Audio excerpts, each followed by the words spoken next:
और सन्नाटा संदीप दीक्षित जो कह रहे हैं वो कमाल की बात कह रहे हैं कि भाई ये तो भ्रष्टाचार की फाइल दबाकर रखने वाले को मुखौटा सीएम बना देंगे। क्या कांग्रेस की पॉलिटिक्स क्या है?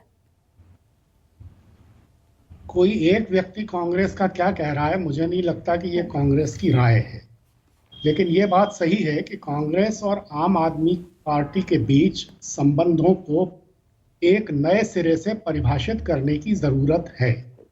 लोकसभा के चुनाव में इंडिया समूह एकजुट था, तो एक पहलू यह है समूची विपक्षी एकता के प्रति लोगों में जो विश्वास लोकसभा के चुनाव में पैदा हुआ और उसके नतीजे निकले।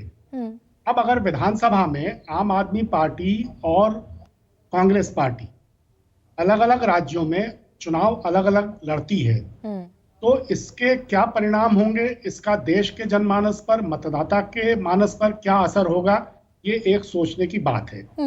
क्योंकि एक बात को दिल्ली के संदर्भ में भी ध्यान रखना चाहिए। 2024 के लोकसभा चुनाव में भारतीय जनता पार्टी को 52 सीटों पर विधानसभा क्षेत्रों में बढ़त मिली है और कांग्रेस और आम आदमी पार्टी सिर्फ 18 विधानसभा क्षेत्रों में आगे रही है। ये एक जमीनी सच्चाई है। कांग्रेस की स्थिति अगर दिल्ली में देखी जाए तो 2020 में कांग्रेस पार्टी को सिर्फ 4 लाख वोट मिले थे, सिर्फ 4 लाख वोट, और 2015 के चुनाव में मिले थे सिर्फ 8,67,000 वोट। ये एक स्थिति है। आम आदमी पार्टी को 2020 के चुनाव में मिले 50 लाख वोट और 2015 के चुनाव में मिले 49 लाख वोट। तो आम आदमी पार्टी की दिल्ली में एक मजबूत स्थिति है। वो आज की तारीख में भी है क्या, जब इतने दागी होने के बहुत सारे पटकथाएं हैं, भ्रष्टाचार के आरोप हैं, आज की तारीख में भी है वो? देखिए, लोकसभा के 2024 के परिणामों को अगर आज का आधार माना जाए तो आम आदमी पार्टी बहुत कमजोर हो गई है।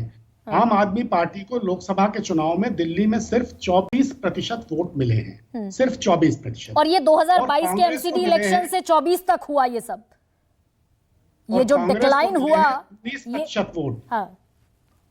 यानी कांग्रेस के वोट बहुत ज्यादा बढ़े हैं, आम आदमी के वोट बहुत ज्यादा कम हो गए हैं। और दिल्ली में अगर आम आदमी पार्टी और कांग्रेस मिलकर भी विधानसभा चुनाव लड़े तो अभी 18 विधानसभा क्षेत्रों में बढ़त है। इसका मतलब दुगनी करनी पड़ेंगी सीटें दिल्ली में सरकार बनाने के लिए। और ये तो स्प्लिट हो गए जी, ये तो इकट्ठा होने के बजाय और स्प्लिटेड दिख रहे हैं।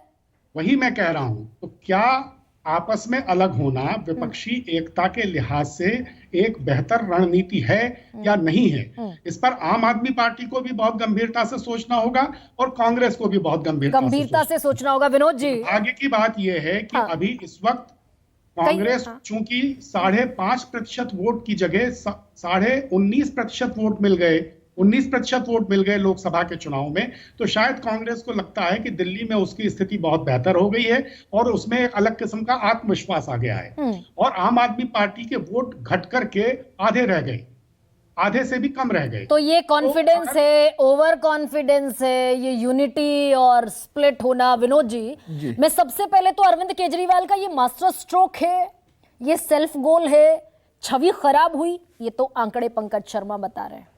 छवि कमतर हुई,